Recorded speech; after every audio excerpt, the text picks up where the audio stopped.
O Senhor esteja convosco. Ele está no meio de nós. Proclamação do Evangelho de Jesus Cristo segundo Marcos. Glória a vós, Senhor.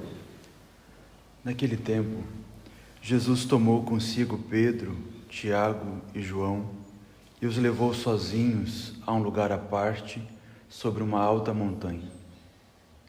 E transfigurou-se diante deles. Suas roupas ficaram brilhantes e tão brancas, como nenhuma lavadeira sobre a terra poderia alvejar. Apareceram-lhe Elias e Moisés e estavam conversando com Jesus. Então Pedro tomou a palavra e disse a Jesus: Mestre, é bom ficarmos aqui. Vamos fazer 3 tendas, uma para ti, outra para Moisés e outra para Elias. Pedro não sabia o que dizer, pois estavam todos com muito medo. Então desceu uma nuvem e os encobriu com sua sombra. E da nuvem saiu uma voz: Este é o meu filho amado, escutai o que ele diz. E de repente, olhando em volta, não viram mais ninguém, a não ser somente Jesus com eles. Ao descerem da montanha, Jesus ordenou que não contassem a ninguém o que tinham visto, até que o Filho do Homem tivesse ressuscitado dos mortos. Eles observaram esta ordem, mas comentavam entre si o que queria dizer ressuscitar dos mortos. Os 3 discípulos perguntaram a Jesus: Por que os mestres da lei dizem que antes deve vir Elias? Jesus respondeu: De fato, antes vem Elias para pôr tudo em ordem. Mas, como dizem as Escrituras, que o Filho do Homem deve sofrer muito e ser rejeitado. Eu, porém, vos digo: Elias já veio e fizeram com ele tudo o que quiseram, exatamente como as Escrituras falaram a respeito dele. Palavra da salvação. Glória a vós, Senhor.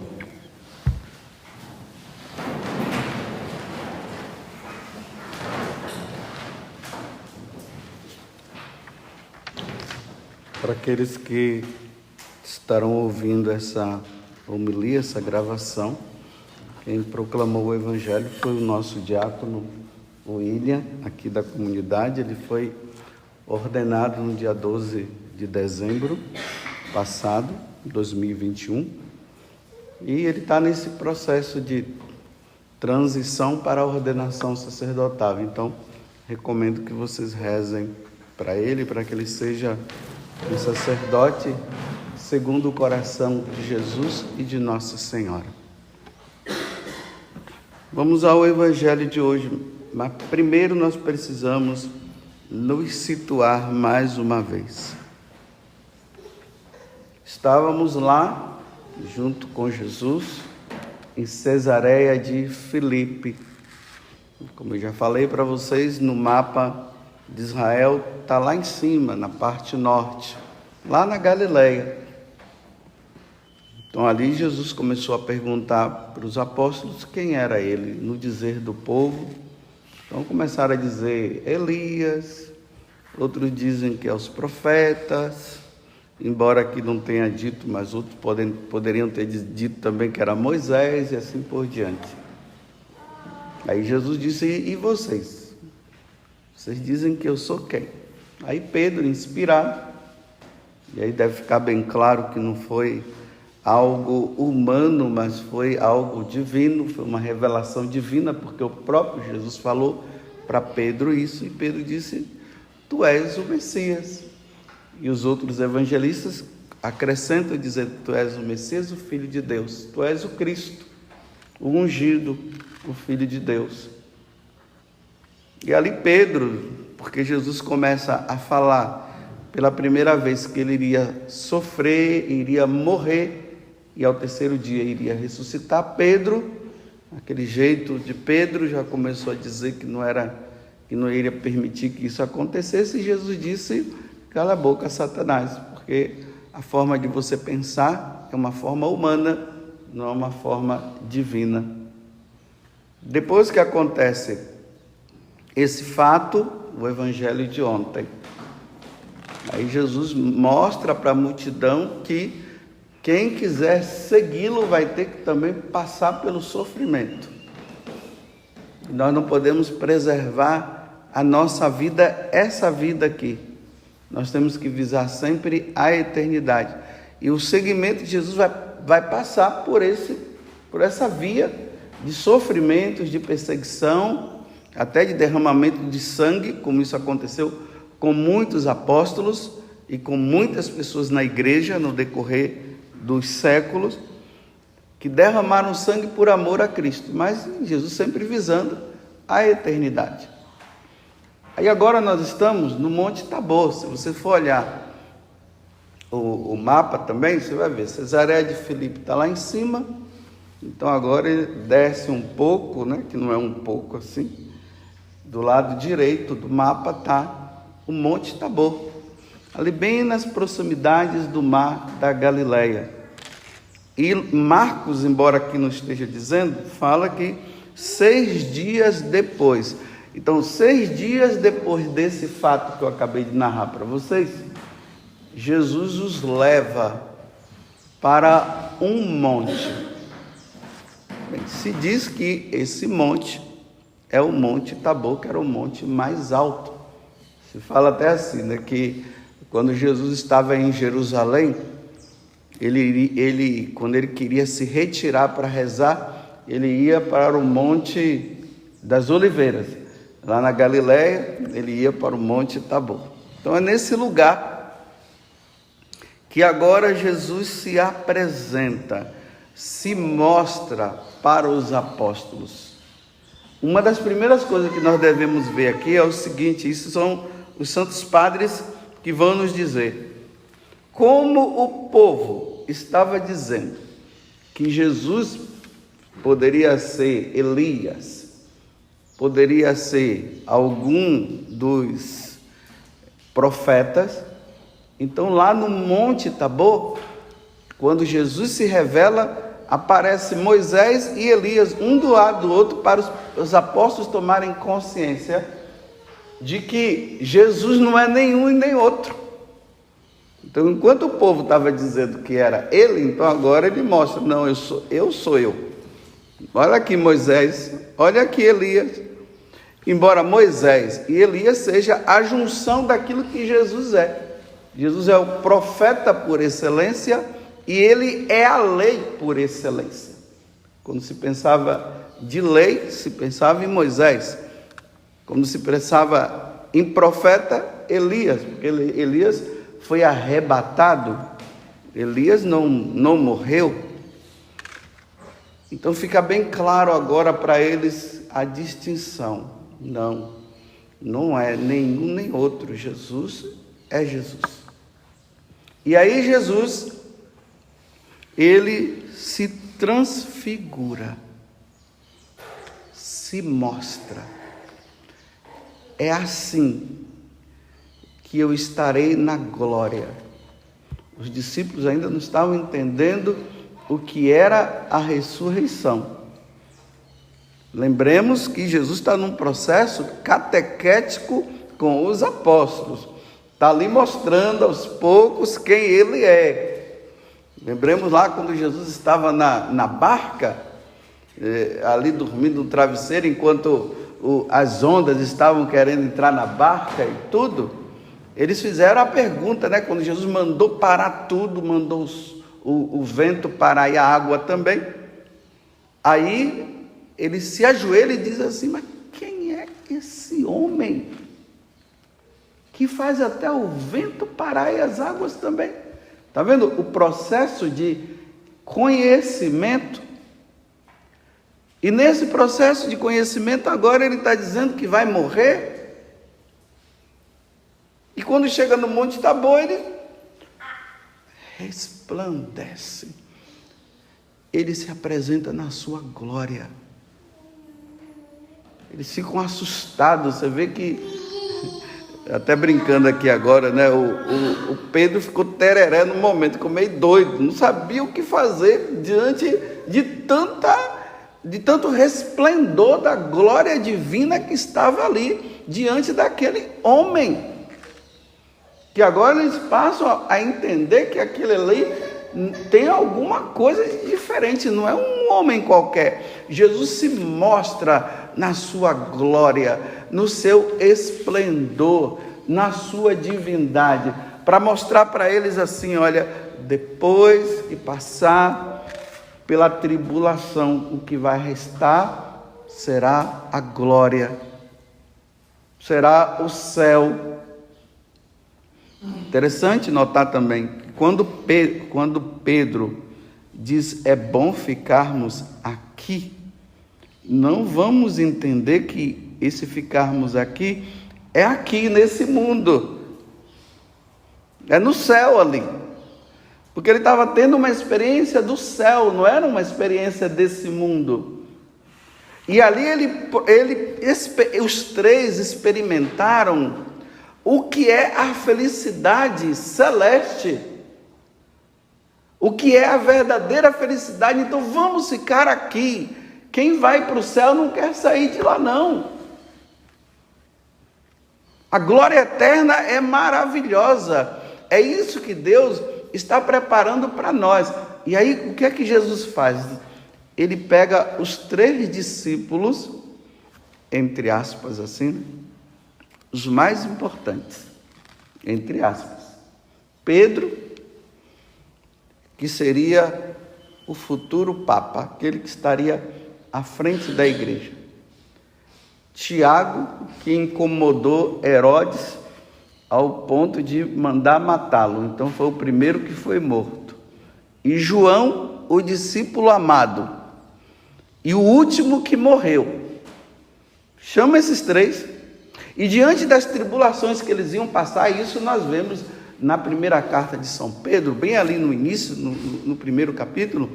Pedro, quando ele está consolando os cristãos da Ásia Menor, que estavam passando por um período de muita tribulação, que o pessoal estava até meio que desanimado, porque Jesus não vinha logo e só tribulação aqui e acolá. Aí Pedro, ele fala: perseverem, porque tem algo melhor para nós. Eu estou usando com as minhas palavras, né? Tem algo melhor para nós. Eu estava lá no monte quando ele transfigurou-se. Eu vi a glória dele. Vale a pena passar por essa perseguição, por esse sofrimento, por essa morte de muitas pessoas. Vale a pena. Eu vi ele resplandecer na sua glória. E aí nós vemos a ação da Santíssima Trindade mais uma vez. Jesus glorioso, o Espírito Santo que aparece em forma de nuvem, e uma voz que se ouve lá do céu: esse é meu filho, ouçam. E aqui, meus irmãos, trazendo um pouco para a nossa vida.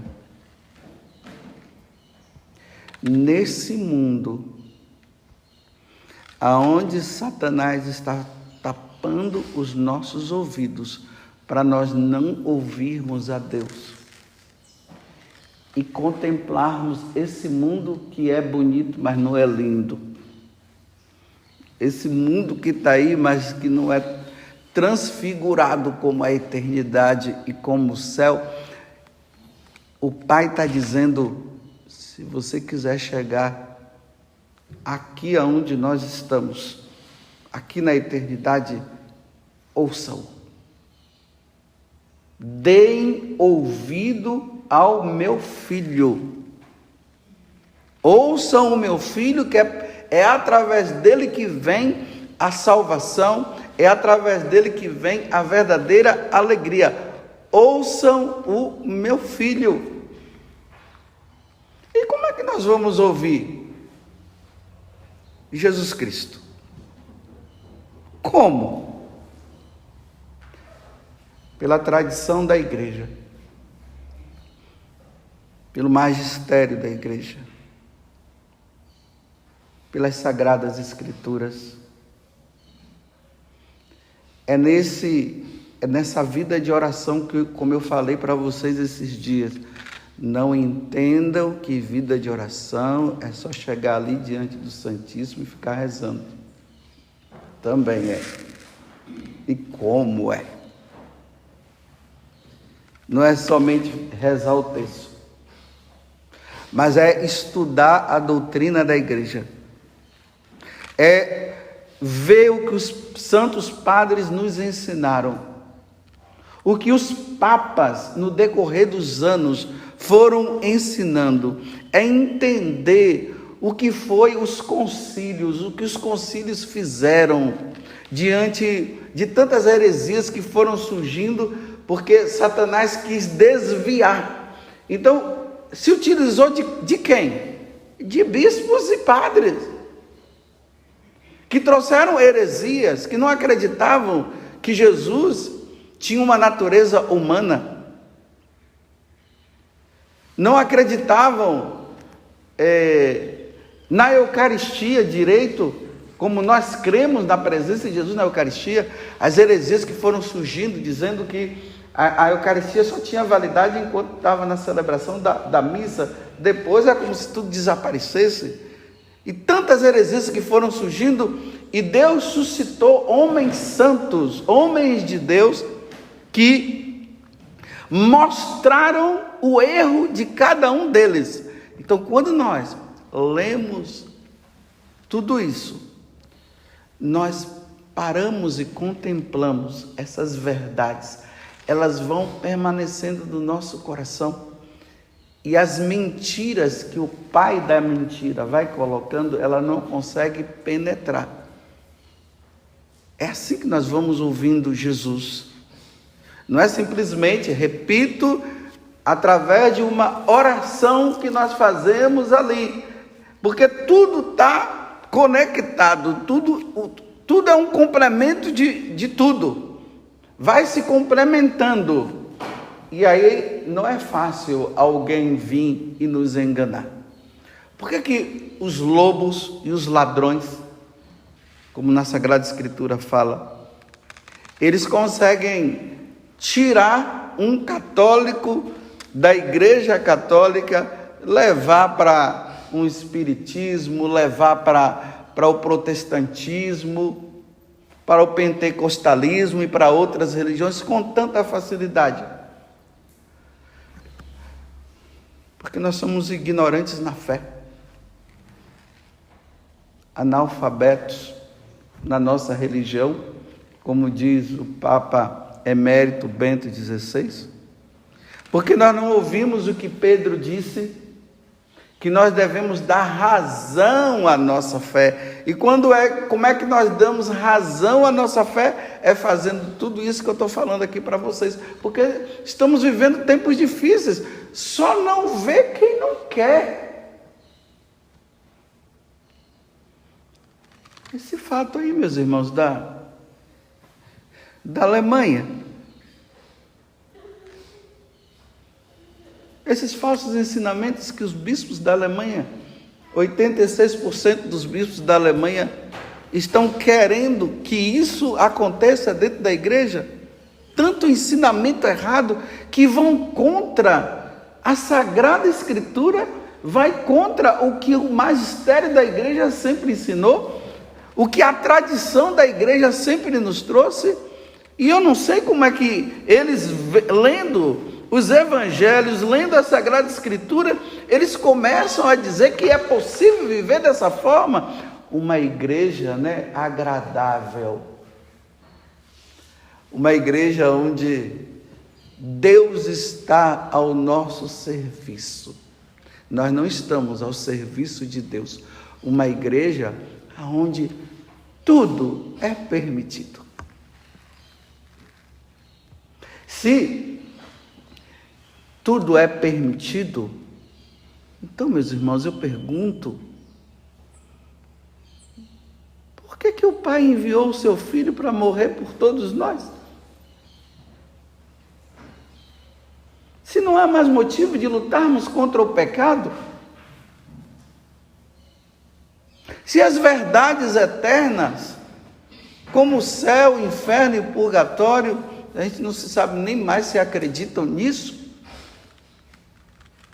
Se nós não nos voltamos para o nosso fim, se nós não nos voltarmos e dizermos que um dia nós teremos que estar diante do tribunal de Deus, como diz São Paulo na carta aos Coríntios, e ali nós vamos prestar conta dos nossos atos.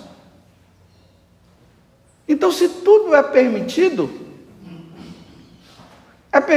um homem se separar de uma mulher, casou na igreja direitinho, ele pode separar e arrumar outra. O importante é ser feliz. Tudo é permitido. É permitida a ideologia de gênero, é permitido o aborto, tudo é permitido. Então, para que lutar mais?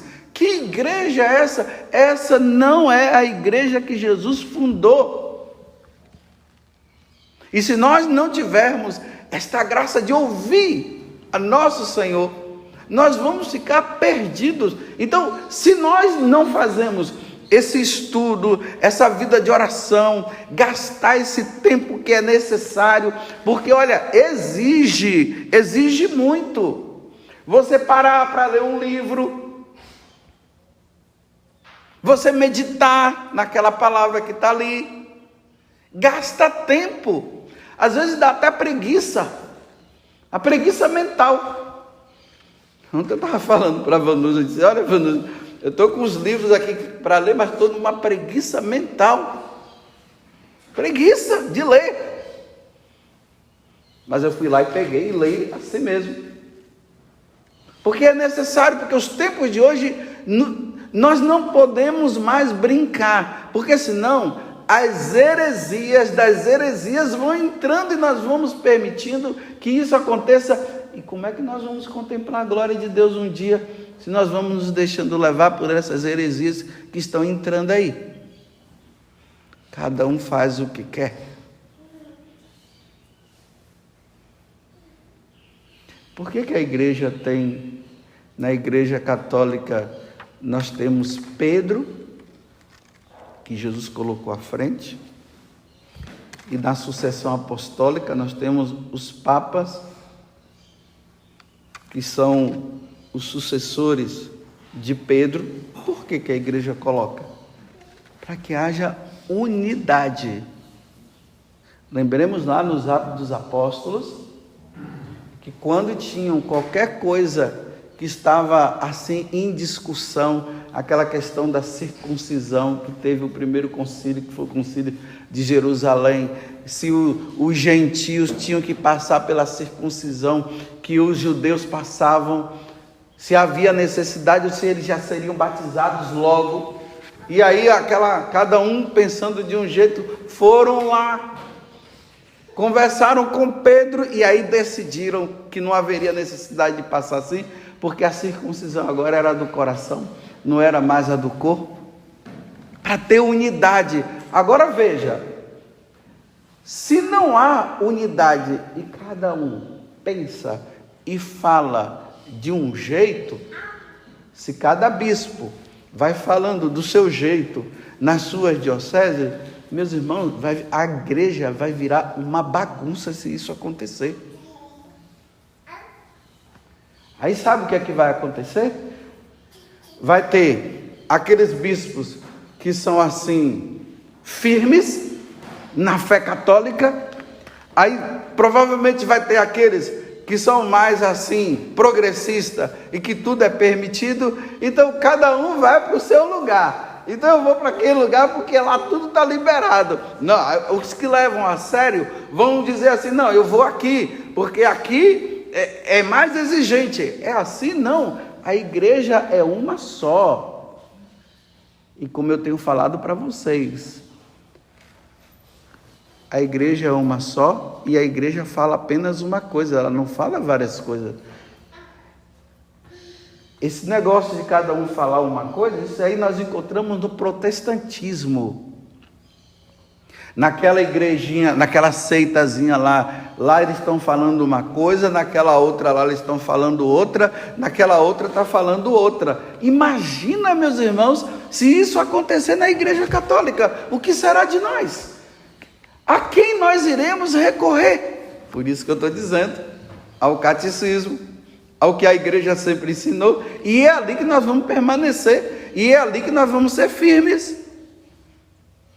Bem, então Deus está dizendo o quê? O Pai, escutai o meu filho. E aqueles que escutarem Jesus e perseverarem, um dia, meus irmãos, Jesus vai nos levar para o monte. Não o Monte Tabor, mas o monte onde a Trindade habita, que é o céu. Se Pedro ficou tão entusiasmado só em ver Elias, Jesus e Moisés, imagine no dia que nós estivermos lá e nós vermos a Santíssima Trindade e a multidão de santos e santas que perseveraram na igreja e que ouviram o nosso Senhor, e nós habitando para sempre lá no céu. Como eu sempre brinco aqui, eu acho que eu vou desmaiar de tanta alegria, se é que se desmaia lá. Louvado seja nosso Senhor Jesus Cristo e a nossa Mãe Maria Santíssima.